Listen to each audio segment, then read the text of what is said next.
How to be more authoritative. In this video, I'm going to share with you three techniques, three methods that allow you to appear more authoritative when you're communicating, speaking, engaging with others.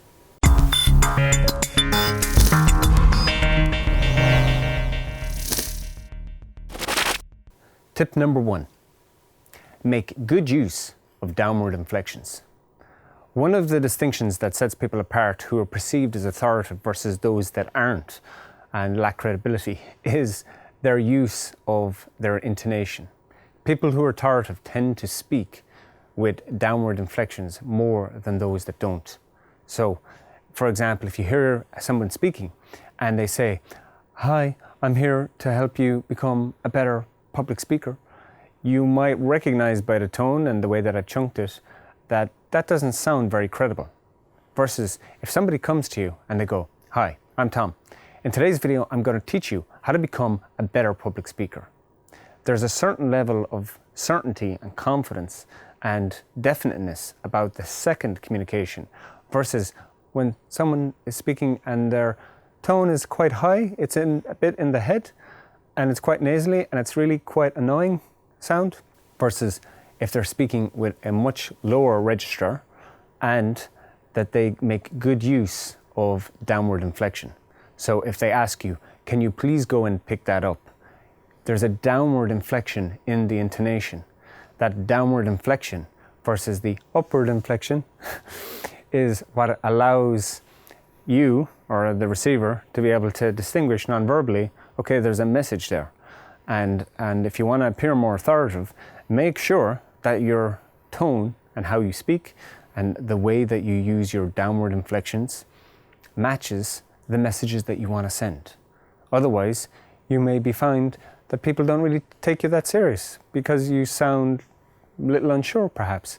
Even though you're talking and you know your content really well, you can see how that the simple thing of how we use our voice tone. And when we put requests, "Can you pick that up, please? Would it be possible to have a meeting at 3? See how we can use the tone differently? When you do, it allows you to come across as more authoritative. Tip number 2, make good use of rate and rhythm in speech. This is a bit of a controversial one. Some people say that people who speak really fast, for example, if I'm speaking quite fast right now and I'm beginning to pick up my tempo, as I'm talking to you, you're keeping up with what I'm saying and you're wondering maybe where is this going and when's it going to stop with a fast rhythm. They find that that can be a sign of somebody who lacks confidence because they're trying to wash their words out. They can't hold on to the words. Another group, and generally in terms of research and studies, they're looking at the people who speak at a faster cadence are perceived to be more authoritative and some will say more intelligent. So when you use your voice tone, if you want to appear more authoritative, oftentimes how they speak, if you look at great shows like The West Wing or Newsroom was another good show in the US, a US drama series. And when the performers spoke, when they said stuff, oftentimes they did so with good use of downward inflection and tone, but also good use of cadence, rhythm and speed. You were absolutely sure that they knew exactly what they were talking about and that it was abundantly clear to anybody who was listening that what they had to say was important.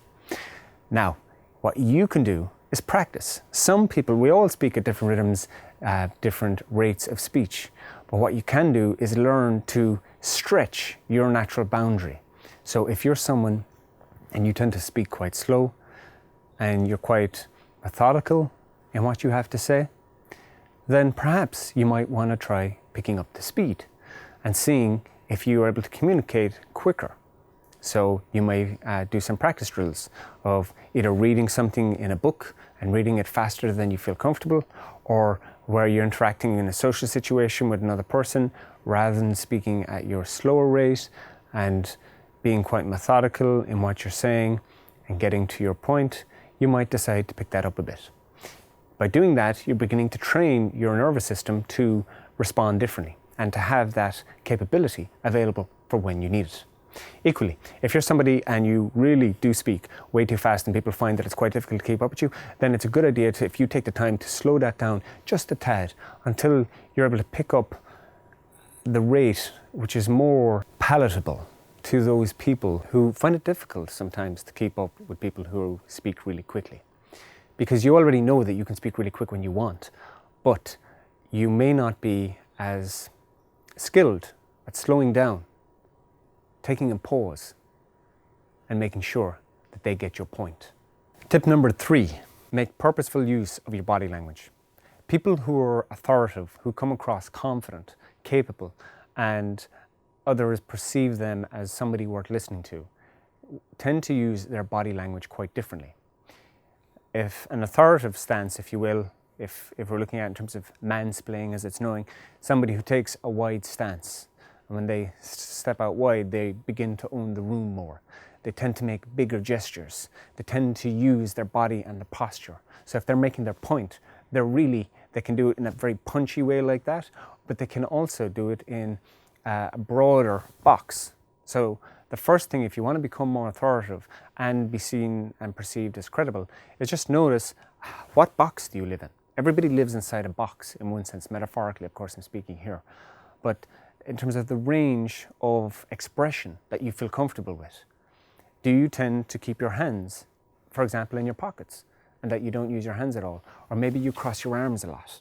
And so when you communicate, that's pretty much, if you're really passionate or really mad about something, maybe you take your hands out, maybe you'll go like that, but it stays inside this tight little box. If that's the case, try and expand your reach. Learn to communicate by using the space around you. Go all the ways out. And by making those gestures intentionally, you can do it at home when you're practicing whatever in front of the mirror, you're going to learn to feel more comfortable and confident in making bigger gestures. So when you're in a context and you're looking to be more authoritative, you can begin to use your body and be comfortable at using those bigger expressions, which tend to command more authority. Because somebody looks at that and they go a bit like the gorilla in the jungle, if you will, taking up much more space. Now, the inverse is true. If you're in a context and you don't want to be perceived as authoritative or a dominant figure or whatever in the room, you don't need to make such big gestures. There isn't one right or wrong definitive way that you should be at all time. The whole idea as a communicator is that you're able to adapt yourself and be flexible to the environments in which you're in. So 3 key tips for you. First, make sure that you get good command of using downward inflection, making sure that you're able to notice the difference between saying something that's even, which is just a statement, something that's a question with an upward intonation, and then something that's a command. That's a clear downward intonation. So if you give a suggestion, if you make a request, you intentionally use a downward inflection in your communication when you do so. This downward intonation and using your voice box, if you will, in an intentional way allows you to be able to come across as more credible and authoritative. Now notice the way I said credible, that was a mismatch. I deliberately threw my voice tone up rather than credible. Do you see the difference? Second one here was making sure you master and get control of the speed and cadence of your speech. Generally speaking, and these are all generalities, people who tend to speak quicker can be perceived as being more knowledgeable and knowing their subject matter better. So if you're able to speak with cadence and speed, that oftentimes can be perceived by someone else as someone who's authoritative and knows their stuff. It's not always true, but it's a useful rule of thumb. And obviously, like everything, if you're communicating in a public situation, you pay attention to the audience and you notice the response that you're getting. And if you need to slow it down and use pauses to make your point, you can do so. The final one is basically using your body language like I demonstrated a moment ago. Being mindful of how you live when you communicate. Is it inside a small box?